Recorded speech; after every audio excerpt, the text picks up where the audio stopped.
Welcome to the vlog. Oh, I just said Yes, Sean. Yes, Sean. No. That's the British Sean. Oi, bruv, let's drink. Let's drink in it. it's for just one Okay, drink. it's just 3 words. All you need to say is just for one. Just for one. Just for one. Leo still thinks he's just having one drink. I'm only having one drink. He says, "Oh, I've got 8:30." I'm telling you. I think you should. Come on, bro. Leave? No, you should do an Irish accent. Exit. Accent. I thought you said accent. You can do an exit. You wanna leave? Don't leave. Please stay. Please stay. Okay. Standing here today feels even more special because I get to share it with Claudio. I don't want to make this public. The very first friend I made when I arrived in the city. It feels just like yesterday that I was wobbling on my bike, trying to find my way to the Lighthouse Square, right outside this very theater where I met up for the first time. We dove headfirst into Dutch culture, grabbing some fries and sharing stories about the wild adventures we had so far, especially the chaos of finding a place to live.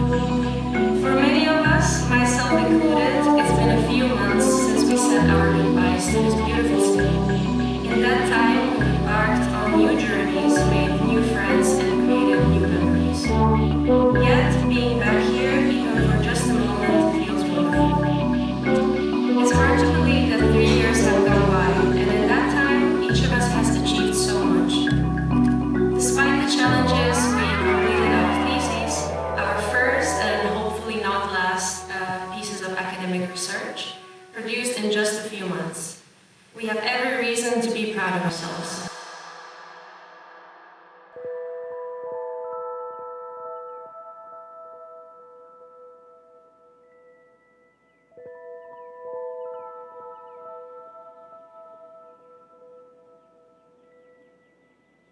When we sat down to brainstorm the speech, we knew we didn't want to simply list everything we've learned in class or highlight all the academic milestones we've achieved.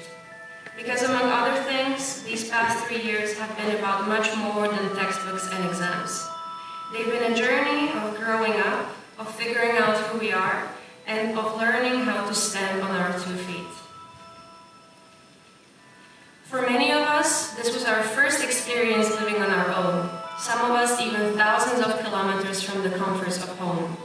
We learned how to take care of ourselves, from cooking meals to handling endless household chores, and yes, managing to live with roommates who could sometimes drive us crazy. And to my Dutch classmates, this might sound funny, but for many of us internationals, adjusting to the biking culture here was no small feat. Figuring out how to not get run over by a scooter every 5 minutes, or deciphering the city's trash and recycling system, these were real-life lessons we hadn't anticipated. And all of this while balancing studies, part-time jobs, and everything else life threw our way. In other words, we were learning what it means to be adults, and I think we can all agree that we're still learning every day. It certainly wasn't all sunshine and rainbows. In fact, we know that there was a lot of rain. But it's all these things, the challenges, the everyday wins, and the truly unforgettable moments that make this experience so unique and so valuable. Back in 2021, when I was anxiously scrolling through countless university websites, one thing stood out and convinced me to choose digital society and move to the Netherlands. Maastricht University's strong international orientation.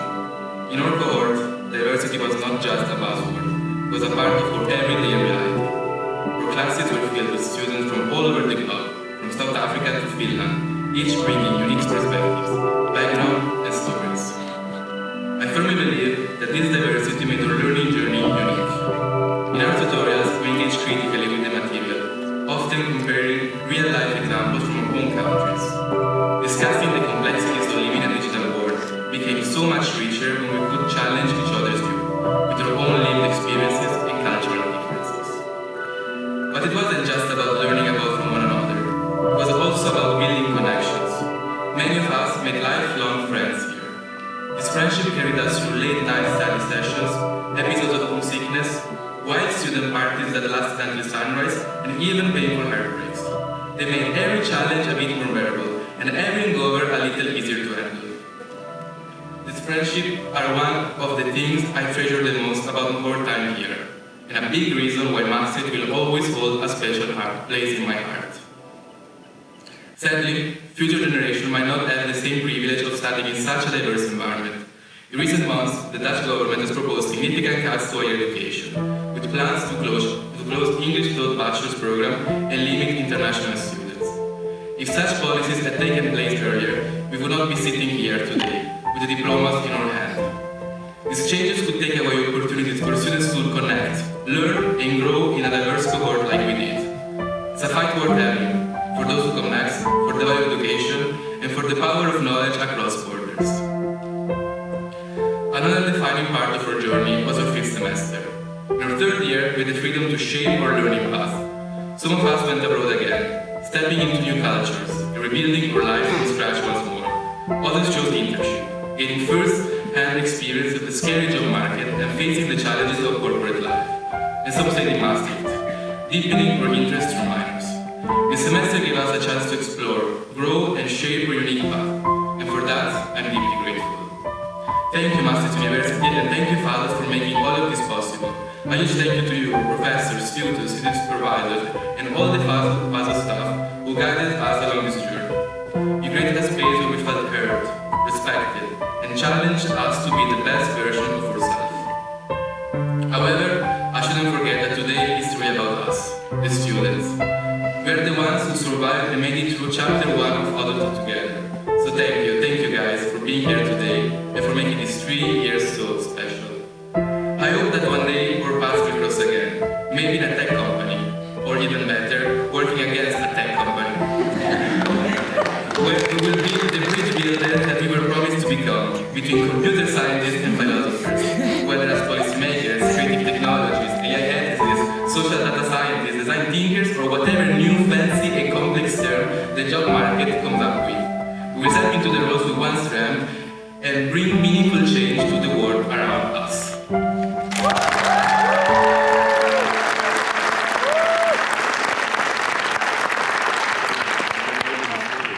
And lastly, I just wanted to say that if it has also been a while since you last explored this beautiful city, I encourage you to take a stroll with your loved ones through the charming cobblestone streets, immerse yourself in its rich history, walk across the Sint-Servaasbrug, and take in the stunning views of the Maas River.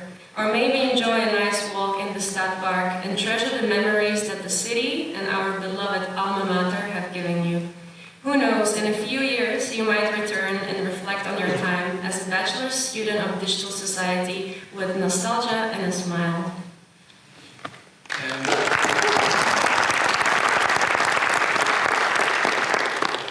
By the way, I should probably be honest and let you know that this speech was fully written by ChatGPT.